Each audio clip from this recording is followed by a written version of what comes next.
Hey guys, welcome back to another episode of Minecraft Memories. So it's about Minecraft and memories.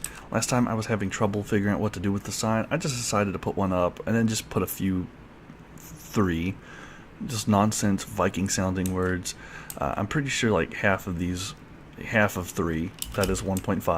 I'm sure 1.5 of those were names from runes from Diablo 2. Because I used to play that. That used to be my religion for a while. I think maybe we could dig into the hillside here. There were a lot of cultures that would dig in, mostly as war, against war, either because they were perpetually at war, or in the case of like the Pueblo Indians, they actually would just they dug in preparation for war, and yet no war ever occurred, which is fairly bizarre. But I guess better safe than sorry. Except you go out there and you look at the kind of crazy climbing acrobatics they had to achieve in order to live out there, and you're like, oh my god, why did you choose to do this again? Uh, there were various religious reasons. I forget what it was called, but the first they have kivas out there, which are essentially holes in the ground. You know what? This is kind of shaped like one. Let's make this a kiva. I know it's not entirely the same kind of culture as Viking, but or Celtic, I should say. I've been calling them Viking and Celtic interchangeably. You know what I mean? The northern seafaring based kind of. And the Celts had a lot of run-ins with Vikings. Oftentimes unpleasant ones, but cultures intermingle, sometimes violently. Uh, but it's kind of reminiscent of a lot of the stone kind of structures they found over there, the earthen huts and stuff. But what kivas were, oy, oy. They believed that. I'm talking about memories, but this is kind of a memory. I went out west once, and that trip out west. I'll talk about that here in a second after I talk about the kivas, but um, they have a belief that all life sprang up from a singular point, and that point is a hole. So a lot of these kivas were. Oh man, that was like arduous. So imagine like a building that's that shaped, but it's instead a pit in the ground. So you're just walking along, and then there's creepers everywhere. But there's a circular pit in the ground, and then they would cover it, make it like a hut, and you climb down a ladder to get down into there. And the ladder was also the same. What are you doing? Is this? What is this? Just okay? You know what? We'll deal with this. We'll deal with this. We'll deal with this. But you climb down a ladder, and the ladder was the same. Would go down the center, and the center was also the fire pit. So, guys, I hope you're. I'm gonna light this, and I'm gonna try and protect them because they are obviously devout worshippers within this kiva. The brains. So you would have to climb down to the smoky fire hole. Is that gonna kill them? Probably not. They would also have a small pit, like a tiny, tiny little borehole, and that borehole represented the. I don't think there's anything I can tell you what. Pretend this, but the opposite. Oi! Get out of here! I'm trying to make a kiva hole. Pretend that, but the opposite. It's like a little indention, and that represents the pit from which all life sprang.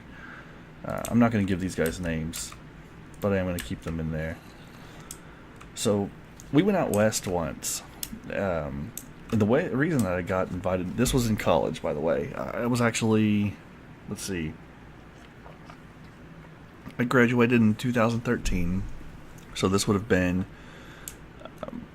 probably 2012. No, maybe it was actually. We went during. Yeah, it would have been 2012, I believe, because we went during spring break, and I got invited kind of spur of the moment, and I mean that like sincerely. They were leaving on Saturday, and like Thursday night, my friend said, "Hey, this one person canceled. Go out west," and Ralph said he couldn't go. You in? And I was like, "Sure, that sounds awesome. Let me get some funds together." And um, at that point, I was being kind of a parasite to my parents. I had gone through a pretty rough patch because of the job that I had, and maybe I was gonna say maybe this gets the Roman treatment, and it kind of gets stoned over. You know, like it becomes a holy pit of water. I could see them believing something like that. We're gonna go ahead and do that. We're gonna make this water feature very, very aesthetic. So mom was giving me kind of a weekly allowance, or no, it was a monthly allowance. It was $500, and you know, it doesn't sound like a lot to survive on, while simultaneously sounding a lot to receive. And yes to both, but I was able to manage. And she gave me an extra 100 that week, and was like, "Well, here you go. I promise I'm going to take care of her in her old age. You know, she deserves it. She's a good mama. Good mama." I've said some like kind of negative-ish things about her, but 100% love her. It's just, you know, this is a therapeutic kind of session. Minecraft therapeutic, and so you air out the grievances. You don't talk about everything that's good. 99.9% of it's good. You just gotta, you just got air out the grievances. So she gave me a couple extra $100 that week, or I think it was a couple hundred, maybe it was one, and I didn't really necessarily need it, but so I got a list of things to pack, and I packed some of them, and and then Friday it was just like, all right, well, meet in the parking lot at 5 a.m. So I get up at like 4 in the morning, or no, it was 5:30. I think we were leaving. So I get up at 4 in the morning, get ready, get my stuff packed. I'm meeting him, I think, at the stadium. Yeah. I'm getting to. I went on 2 big trips while in college. The one out west and the one to Britain. The one to Britain was a lot of fun too, and I'll talk about that in a bit. So David, I think I meet at David's house. I park, and then we go and get some Murray donuts. Or no, I think he came and picked me up. Yeah, he picked me up on that one for sure. And we go and get some Murray donuts, which is like a little local donut store that started. I don't know if it still exists, or if it was. Actually, no, I think it was doing even better than. First of all, they sold those donuts super cheap, and I saw no one there at all ever. So I'm pretty sure it was just a money laundering front for the mafia, which is fine. You know, everyone's got to make their way in this workaday world. But we had got some donuts there, and because it was nasty and early in the morning, you treat yourself with something else that's nasty and early in the morning. And I think he got some coffee, and I thought about it, but I was like, nah, man. And I got myself some orange soda, because I love orange soda. In before the Kel jokes. Kel and I would get along spectacularly if his character was anything like the person he is in real life, because orange soda is my jam. Well, heck, we used to have those bottle rocket parties where we'd slurp orange soda like it was the nectar of life. Yeah. Now, that's not centered, but I think I'm okay with that. By which I mean, no, I'm not. Yes, I am. I think eventually I might replace that and say it was like some sort of war that caused it. But they just got huge funding to the pool. Yeah. Or no. Okay, so that'll be like the original. I don't know, man. We'll leave that be for now. We won't mess with that. You don't mess with history. So we meet in the parking lot. It's about 5:30. The sun is rising, and I remember taking a photo of a we gotta work on Viking Celtic town. I took a photo. There was a praying mantis in the parking lot, and I thought it was really cool. And against the kind of pale black slash blue of early morning asphalt, reflecting right, below the praying mantis, the greens of its color, and just the sunrise colors that you normally get. It was a very nice kind of picture. It was kind of out of focus, but beautiful nonetheless. And it was a good way to start off the trip. I think I slept approximately 90% of the time we were in the vehicle. And this was. Let's see, what were the seat arrangements? So in the front was. Let's go down here and do seat arrangements. And this is the forward. So here's Judy. She's the teacher driving, and here's David. And then there was me, and then there was this. I don't remember what his name was. I don't remember what many of their names were, unfortunately. But it was just two of us here. And then there were three here. And then there were three here. So all told, you have 10 people.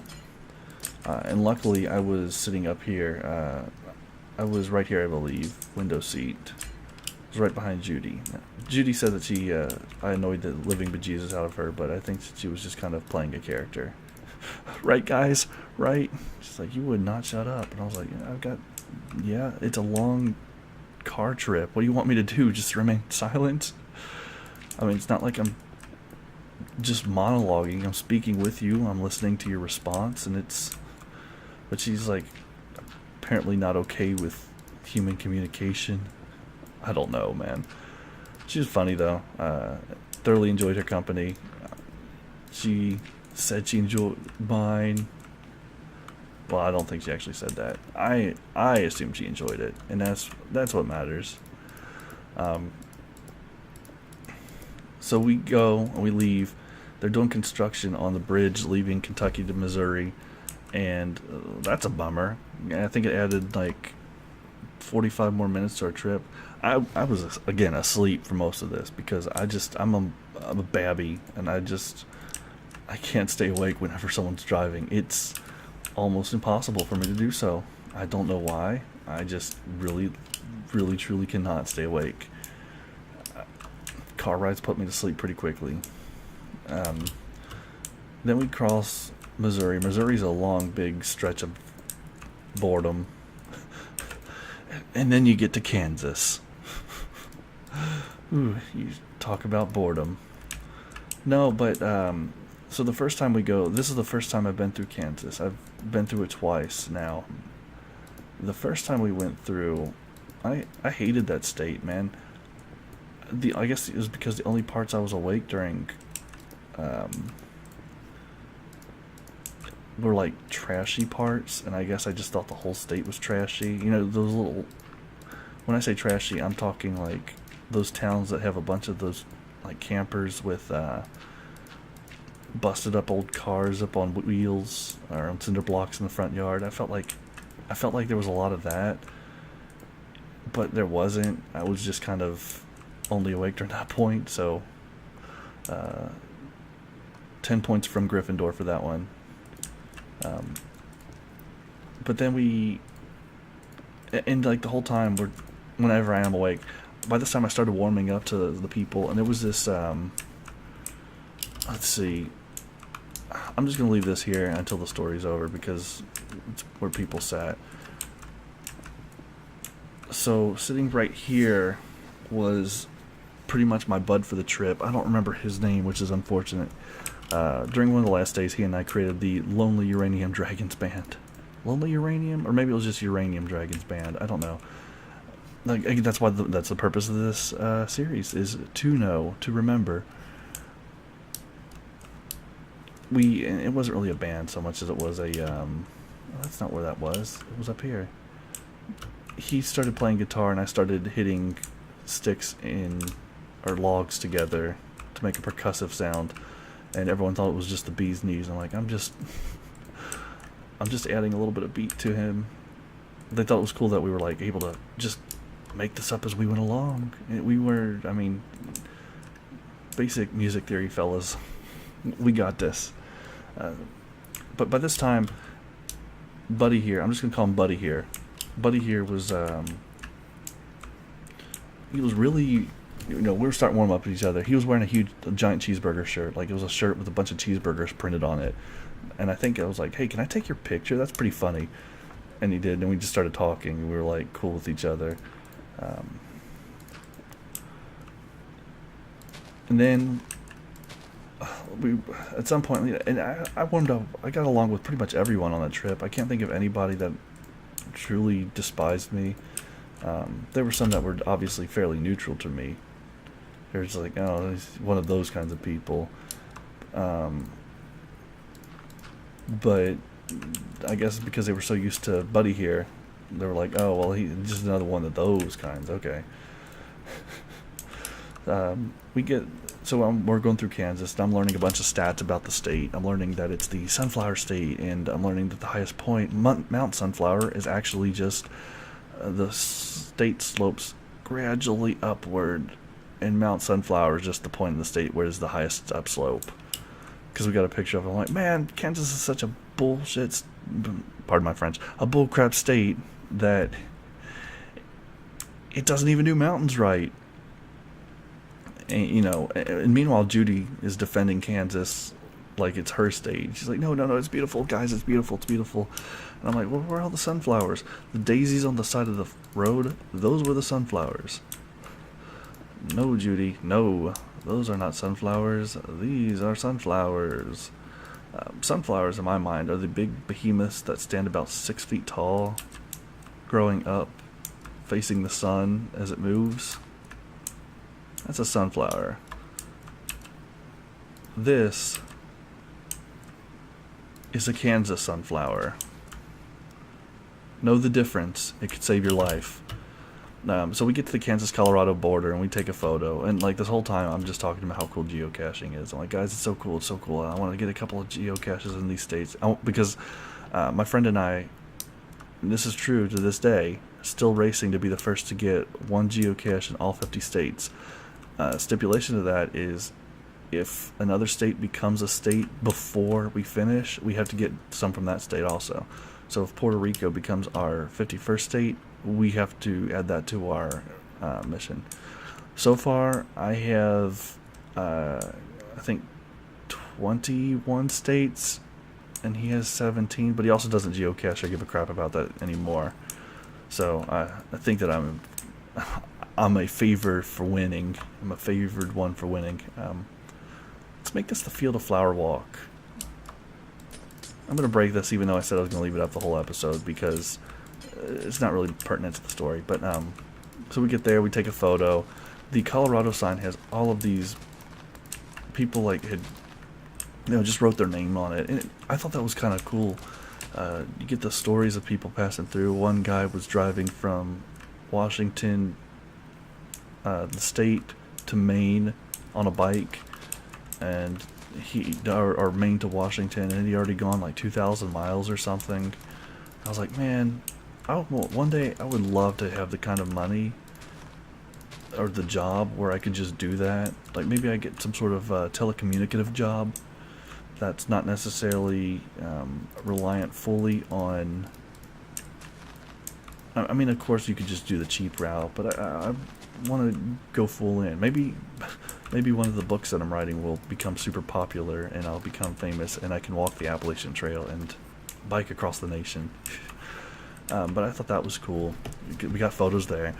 First night we're in Colorado, and we go to sand dunes.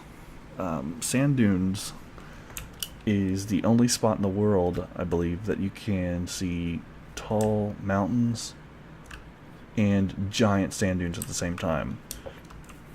So that's cool. We go, and first night we get there, unpack, and then we try and hike there. And I realize that as we're climbing up the sand dunes that I'm getting winded pretty easily. Like, I shouldn't be getting this winded, should I? I'm not that out of shape. I exercise. I walk regularly. What's going on? What was going on, it turns out, was the elevation. Yeah, the elevation was I believe 8,300 feet above sea level. I'm a sea level kind of guy right now. I'm looking out the window. Well, I'm not. I'm lying. But if I were to look out the window right now, I would see sea level. I'm right next to the ocean here in Florida, so sea level is... this is the kind of area that I'm used to. You start bringing in that madness and... whew, buddy, I don't know how to act to that. I don't know how... what am I supposed to do? How am I supposed to respond? But I hadn't really figured that out yet at this point, so I'm trying to hike. And I was like, man, I'm getting winded. I need to turn back, guys. This is... I don't know what's going on. And eventually I figured out it was that. But I was like... I started getting exhausted and tired, even though I'd slept the entire time. Maybe I was just getting sick on this trip. I know I did eventually, and I got a lot of other people sick too. Whoops. That's so bad.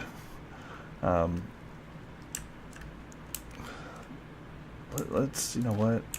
Let's go full Roman on this.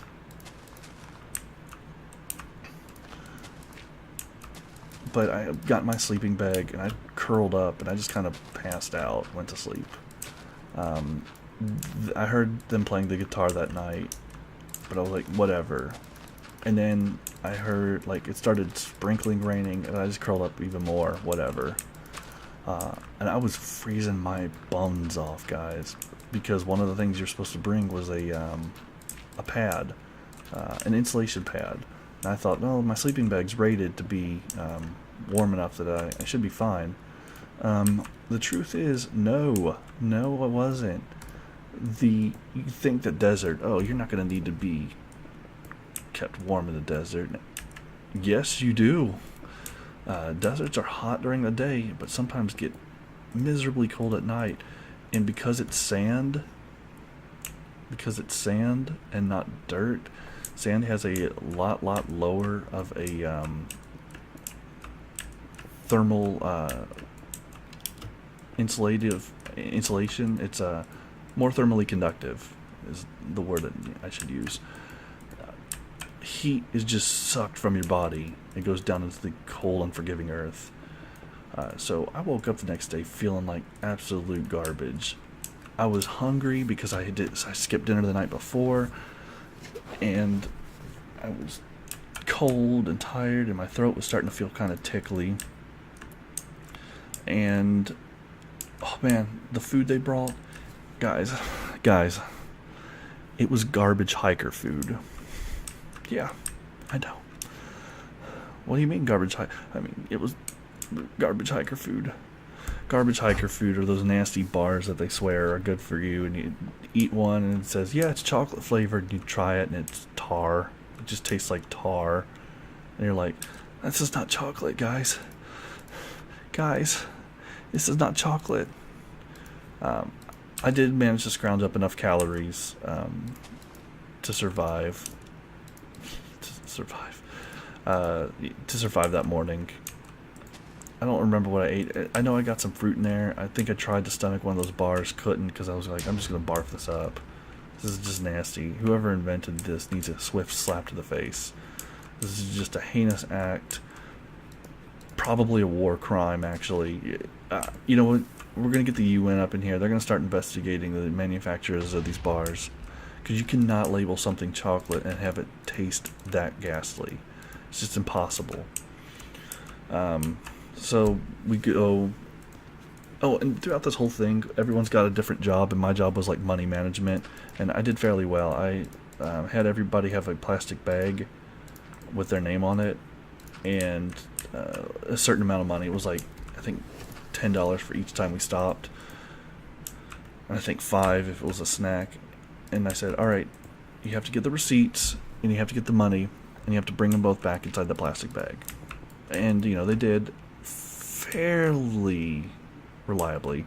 There were a few times where things didn't add up, and I was keeping the ledger, and I wrote the discrepancy down. It wasn't enough that the main driver, Judy, didn't care. I'm looking at the time. I see it's going to go a little bit long, but that's alright. I enjoy these speaking sessions. At least I wasn't hounded about it. So the next day we go to sand dunes. We go to sand dunes. And then from there, what else was in Colorado? Sand dunes. Was it Canyonland or Mesa Verde? I think we went next to. I think the next one was Canyonlands. Or maybe it was Mesa Verde. I'm going to say Canyonlands. And then I guess if anybody's so inclined, interested, they can check online. I'll probably check online and see a map and see which one was the nearest one. Because I know which one was first, and I know which one was last. And the other two were kind of up in the air. So we go to, I'm going to say Canyonlands. So we go to Canyonlands, and that was a really beautiful spot. Canyonlands has all of these really cool red sandstone towers everywhere. We went there, we did some hiking, did a little bit of exploring. Nothing too much to say there. It is a beautiful park. Even though I'm kind of glossing over, I'm only glossing over because nothing happened to me personally that really stands out. These parks, guys, America, you can make fun of us all you want. You can make fun of us for blind patriotism. You can make fun of us because we don't have universal health care. You can make fun of us because of any number of things. Whatever. Those are political opinions and not to be debated here and now. You cannot say that America doesn't do national parks the best. As soon as you say that, you've entered into objectively wrong territory. Guys, we are American parks. Well, obviously we're American. We are national parks. We're pretty much the, I know other countries have national parks, but our National Park Service is a crowning achievement of the country. It's incredible. You cannot debate that. You cannot debate how amazing it is. Ranger stations, yes. Oh, man. Hiking trails, oh, yes. Just all of it. Just all of it puts me in a happy place. So Canyonlands, nothing too spectacular there. I think I was starting to get sick. We picked up some Mucinex. And then there's this one chick on the trip. She was kind of annoying. She called it Mucinex. Like, she kept referring it to Mucinex. I was like, you mean Mucinex? It's pronounced Mucinex. Oh, okay. Okay, right. It's not pronounced Mucinex. It's pronounced that way if you're... Whoa. Oh, well, hey, friend. Is he... Hi. Hi, he's not happy about this. Not the iron. He's probably thrilled about that. The water. He's not a water guy. So we pick up some Mucinex. And it's kind of like our communal bottle, because I was the one that got sick, and I think I spread it to pretty much everyone else. Oops, my bad. And it was because of bad camping practices. And this was an outdoors class. I'm just getting strike after strike here. Not the good bowling strikes, the bad baseball strikes. But, you know, I learned, and that's the whole point, right, guys? Don't beat me up. After that, I think it was Mesa Verde. Mesa Verde was where I think I felt personally the worst, because there was a kiva. It was a little bit of a hike, not too far. It was like they said 1.1 miles, which, you know, is not too far at all. It's actually the hike would probably take about 10 minutes, 15, depending on the terrain. They said it was a fairly easy hike, but I didn't even go on that. I didn't even want to go on that. I was just feeling like misery. And then they had, because it was like a class, they had a section where they had to do actual class work. So they're like, we're going to interview a park ranger. Kyle, I know you're not in the class, but you want to be in there with us? Nah, I'm good. That sounds boring. And it was, I think. So I just kind of mulled around the gift shop, I think, kind of stayed outside. I think I read a book. I was just like, nah, I'm going to stay in the sunlight where it's warm, kind of warm myself up, get better. And then I did really start feeling better. Mesa Verde was... Mesa Verde was pretty cool. It had those are the Pueblo built into the hillside ruins. and those were spectacular. We got to take I think Mesa Verde and Arches were the national parks that we stayed at for 2 nights rather than the one.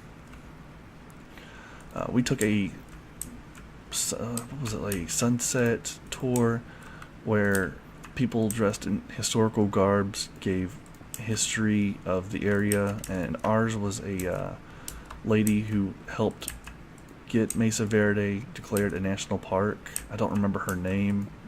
Obviously very important because it was a beautiful park, and I'm glad she did it. But it wasn't the real her anyway. It was an imposter. But we got to go up into the ruins and see them and ask questions, and she stayed in character the whole time. That was pretty neat. She was like, "Oh yes, I am Mistress such and such. I was born such and such, and I started a women's group during World War One, and that kind of thing." Very knowledgeable, and it was a cool tour. After that, we went to got back in the vehicle, drove, got to Arches. Arches, as the name implies, is a really cool. It's a buttload of sandstone arches, and you might be saying, "Well, how does that not look like?" I know that's a cloud, but does that not look like it's a sand block or something? That too. I guess the ones that are this close look like sand block. I'm gonna fly into it. That's too opaque to be a cloud. Okay, now you're a cloud. You were not a cloud a second ago. Sandstone arches. Now, sandstone arches were caused because of differences of minerals, and the minerals that were below the arches in that layer were more corrosive. They eroded quicker, and because they eroded quicker, they left only the skeletal remain, the arches. So we get there, we're camping out, and this is the place I found Judy said, "Hey, if you guys find any artifacts, you need to." Can I? Okay, well, I'm going to say that I'm allowed to do that, even though there's that.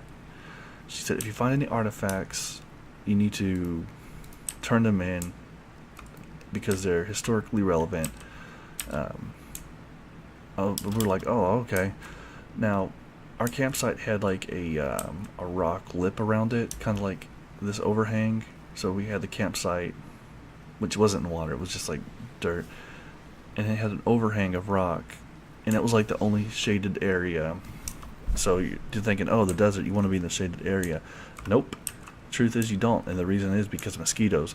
These buggers were everywhere. I've never seen them so thick. They were just like a cloud, and they only existed in the shadows because I guess they couldn't survive elsewhere, like out in the sun. These monsters would bite you. Well, now, I kind of stayed near enough that I got the shade, but not too near. And I didn't even get full on shade. It was just kind of like just below it, where you could kind of get the ambient heat wasn't hitting you from all sides. You had a block from it on that side. And what I was doing was stacking rocks. I don't know if you've ever seen those like Buddhist meditative rock stack formations, but I was making them. Judy was commenting saying, oh yeah, the monks stack that, and I was like, I must be a monk. Not sarcastically like I just made it sound, but well, I guess 64 of those are peony. My little peony. Yeah, I'm sure nobody in the history of ever has made that joke. I'm pretty original, guys. Oh, okay. But she said, yeah, monks, they dig it. And so I dug it too. And I said, well, I'm a monk now. But as I was getting rocks, I found one that was oddly shaped and had obviously been worked. And I showed it to her, and I was like, this is a stone point. And it was. And I was like, so the first thing she said, if you find a relic, don't move it and come get me automatically. Judy, Judy, Judy, I said, picking up and moving it the first thing I did. Look what I found. She's like, oh, what is that? And I was like, it's a stone point. She's like, oh, well, okay. I was like, should I tell somebody about it? She's like, yeah, not really. It's just a stone point. I was like, I'm going to tell the park ranger whenever they show up. And I did. And even he was like, oh. Okay? They didn't care. I think they were, for two reasons. One, the area was heavily trafficked by people, so there's a good possibility this stone point wasn't even like a legitimately historical one. Two, it was broken, so it was like, I don't know how I feel about that. The roses don't belong here. Peonies can stay. Oops, I say as I destroy them. Roses, still last season. I think those blue flowers, though, are going to be good for here. This is the Saint's flower. So I picked it up and I was like, oh, no, that's right. It was a heavily trafficked area, and the stone point was broken anyway. But also, how many stone points do you really need until you've got enough? I mean, what's one piece of one going to tell you that the 99 other pieces you have aren't going to tell you?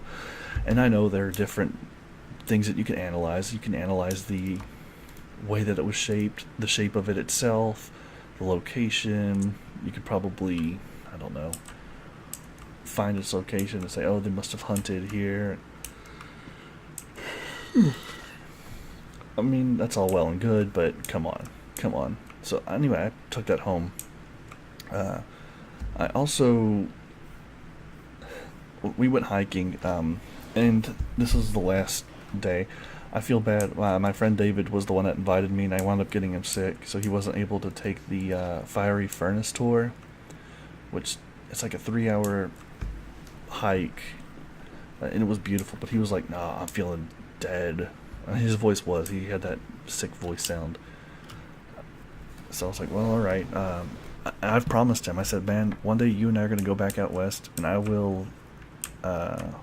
You and I are going to go back on that tour. We're going to walk the fiery furnace tour. So hopefully we can do that someday. So we go on that, and it was beautiful.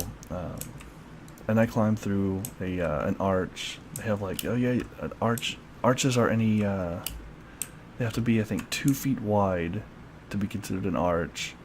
And they have to be, you have to be able to see the sun from both sides of it. So I climbed through one that was like an 8-foot arch. I guess it was more like a cave than an arch. But Buddy here, the one that was my buddy for the time, he said that I was now a shaman because I stacked rocks, and I also found an arrowhead, and also I climbed through an arch. And apparently those are the 3 things you need to do to become a shaman. So I'm officially a shaman, you guys. The last day that we were there, though, I think it was the last day, she had a strict no drinking policy, despite the fact, we're all in college, but of legal age. But she got us some beers nonetheless, and we all drank. And I gotta tell you, that last day, I felt just super bummed. Like, that was the day that I locked myself. During this time period, the reason that I told you I had a bad experience with the job and was taking medicine, antis. I was taking antis, but I hadn't taken them for a few days. I had them with me, but I was like, oh man, I just realized I forgot, and it became very, very apparent mood-wise. Usually, for those you kind of get a withdrawal. I would get them after about 72 hours of not taking them, but this was emotion withdrawal, and I was just inconsolably upset, sad, and tears. I was like, I'm gonna go and get ready for the night. And by this point, I was sleeping in the Canyonlands. I was sleeping in the van because in Canyonlands, I was like, oh, I'm getting bit up by mosquitoes in Canyonlands. And also in Canyonlands, we saw a bear, and Judy almost hit it. And this woman drives at like 110 miles per hour on a curvy road in the mountains, where you're like, well, it's been nice living. I guess I'm not going to be doing that anymore. So, I mean, she drives like a maniac. But we get to, in Canyonlands, we saw a black bear, and actually David thought he heard one, so he slept in the vehicle with me, at least that night. I'd been making it my sleeping quarters for a little bit just because I didn't have a insulated pad because I'm an idiot. But she was, I was like, I'm gonna get ready for bed, guys. And really, what I did was I went into the van and I just wept like crazy because that's what you do when you've got sadnesses. I think I got over it eventually. It's one of those where you have to like, you. I don't know. I'm sure everybody's version of depression is different. I guess I don't know if is depression something that you can like permanently cure, or is it something that always lingers? Because I swear I sometimes feel it's still lingering, but it's not like very prevalent anymore. You know, it's something that's not necessarily easily defeatable, but possible to be defeated. And I don't have too many bad nights anymore. But I was like, I eventually kind of talked my way into a better mood. You just have to. What was I? I think I was sad that like, well, this trip's ending, and that started. With depression, it's not like, oh, he said that the trip's ending and he's crying. No, what happens is you're sad that the trip's ending like a normal person is, but then that sadness starts snowballing. So whereas a normal person's just like, oh, I'm sad that the trip's ending. It's a little bit of a block and a bummer, but I'll always be able to return one day. Depression's like, oh, I'm sad that the trip's ending, but all these people I'm never going to really see again. I'm going to be graduating soon. I'm going to have to get a job. Everything's going to change. My friends don't really like me. Why did they invite me along? I made everybody miserable. I'm worthless. So it starts off pretty simple with a simple one, but man, does it grow. I don't really do that much anymore, but so what you have to do in that case with, oh my god, perfect time. Everything goes dark when I'm talking about depression.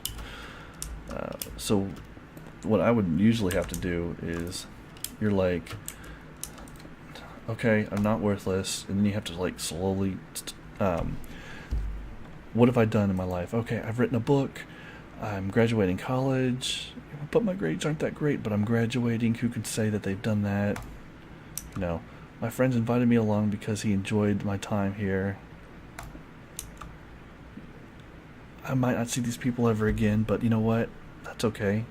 People come and go. We're like fireflies, a brief, beautiful interaction, and meet others, and you have to slowly whittle your way down until you get to the base sadness, get rid of it, and then I hope that makes sense. That's kind of a what I've experienced with depression. But I get out of there, and then it was a beautiful way to wrap up the trip. He's playing guitar, and then I grab two logs and I start beating them together where it makes rhythmic sense. And then I think a few others were doing things, but it was mostly just he and I, and I forget how I gave the term. He said dragon. He added the name dragon, despite what you might think, because I added it was just uranium dragons because each of us contributed a word. Mine was uranium because I was excited about being there, and I was like, I'm gonna find some uranium because I know it's out here, guys. I didn't find any uranium, but I looked. I found small yellow stones that I thought were uranium, but in hindsight, probably weren't because they weren't dense enough to be uranium. I don't know why he added dragon, but we were the Uranium Dragons band. And Judy actually got a little bit of film footage of it. I don't know if it's online anymore. I know it was at one point, but that was like 4 years ago, and it was on like the school server. So the school's probably like, nah, bro. It's probably because they delete that kind of stuff, I feel. But maybe not. Maybe she still got it. Maybe she holds that trip close to her heart. Doubt it, because that was kind of, just a normal trip to her, I'm sure. But who knows? Maybe she keeps those keepsakes for all of her students, and in my case, non-students. Also, we went and hiked to Delicate Arch, which is about an hour and 15 minutes to walk in one direction to get to. Delicate Arch is that famous arch you see whenever anyone talks about Canyonlands. as soon as I mentioned Canyonlands and you think of that one arch, that's Delicate Arch. That's a famous one. So we went there, and the Mucinex girl, the girl that called it Mucinex, was like, she swore up and down that she wasn't out of shape. Man, like, we had to pretty much sit with her as she caught her breath. Because, I mean, we could have just kept walking with others, but we're like, nah, we'll sit and wait. I guess we'll sit here and wait. And just, I don't know, maybe it was the sickness that was kicking her butt, but she'd already had it, and it already went away for her. So I'm thinking maybe she just, because it's not like a grueling hike. I've had a lot worse, but it's not like a easy tier hike. If you're out of shape, you probably don't want to do it. You probably get to shape and do it because it's beautiful. So then we start going home, and I'd gotten a couple of geocaches, you know, a parking lot one here. I got one in the parking lot in Colorado. In Utah, I don't know where I got one in Utah. I think maybe it was an Earth cache, which are fun. But as we're going home, oh, and I remember the first one I got in Kansas was the first night we stayed there. We stayed in, first night we stayed in Dodge, which, you know, get the heck out of Dodge. And there's a reason. You go to there, and the whole city smells like cow manure, furthering my tirade against Kansas and how terrible it is. And then you ask, like, what's that smell? And then the people that live there are like, what smell? And you realize that they're now nose blind to this. You're like, oh my god, what kind of state is this? Not that I made a joke that the state of Kansas put all of their cow manure upwind, and it only made the state better by comparison, because at least there was something interesting happening. But no, or downwind, downwind. So we get to Dodge first night. We have like a Mexican burrito place, and it's like you think, oh, you're further out west, there'll probably be better Mexican. It was a horrible Mexican restaurant. It wasn't like horrible. I've had a lot worse, I'm sure, but it was just like mediocre for the price. And like one of the people had a screw in the burrito, like it was a metal screw. They're like, does not reflect kindly upon your business.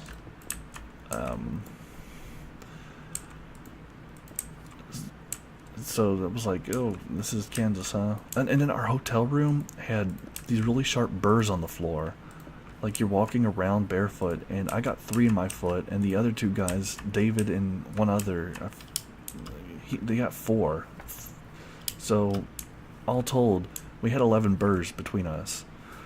And I was like, you guys know that their vacuums exist, right? Kansas, 0 to 10 state. At least the first time I went through it. But the first time I was walking, it was me and this, I think it was a military guy.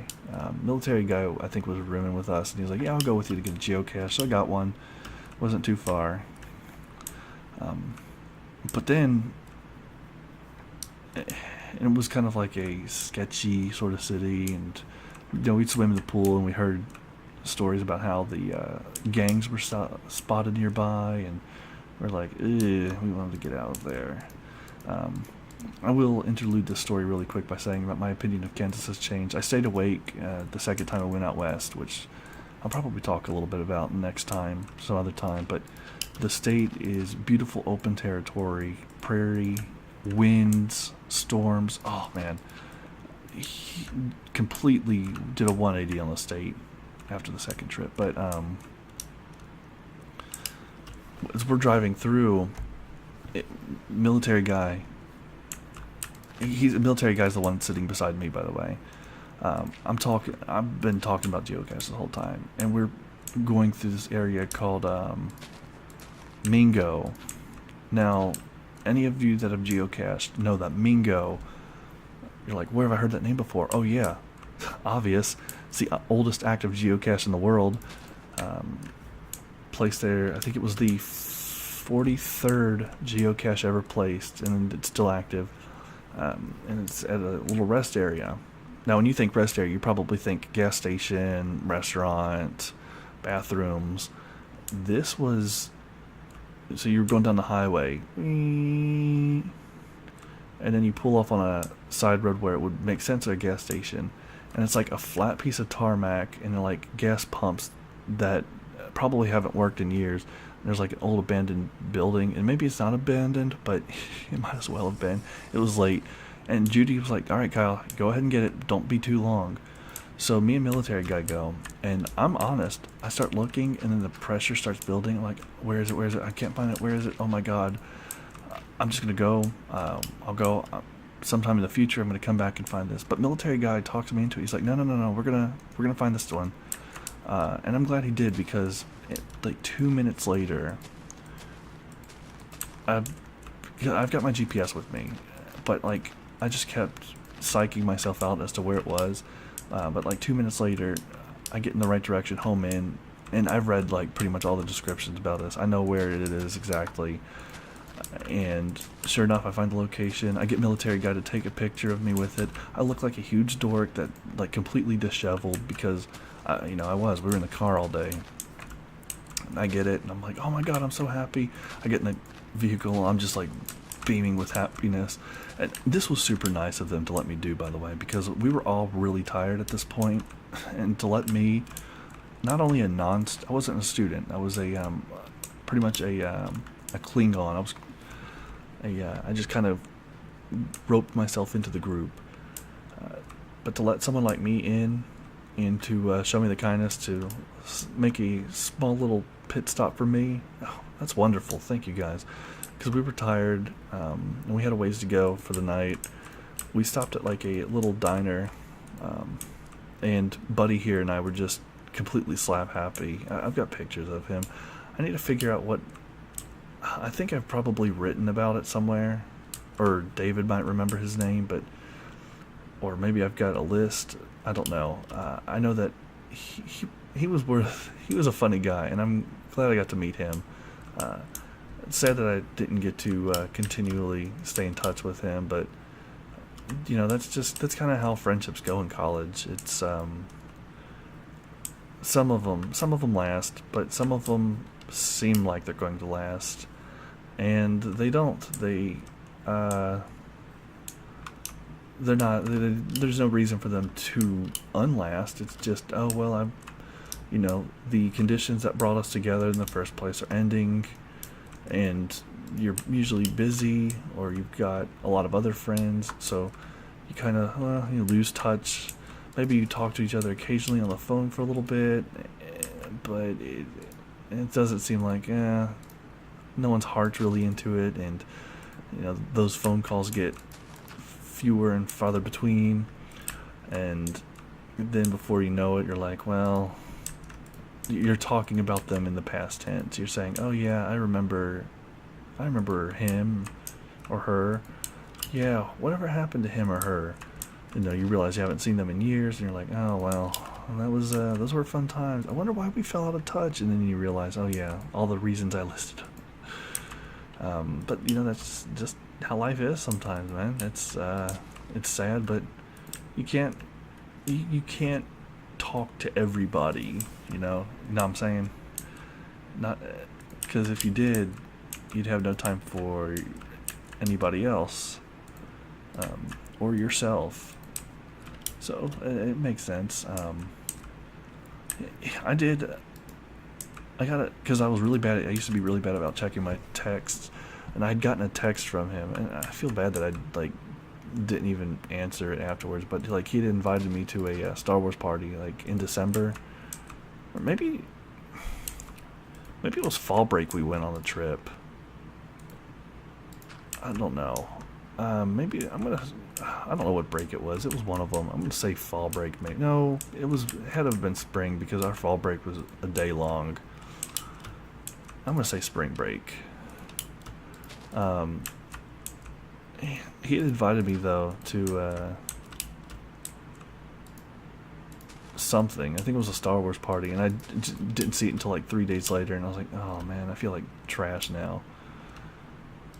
I'm not trash, guys, but And then, but anyway, the trip came to a close. We stopped at a McDonald's in Missouri, right outside of Kentucky. Got some food.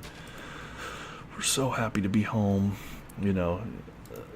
It was pretty much constant driving, and that kind of driving is very, very, very weary. It's very, very tiring and exhausting. So you're happy that it's over. You're glad that it happened, but you're glad that it's over as well.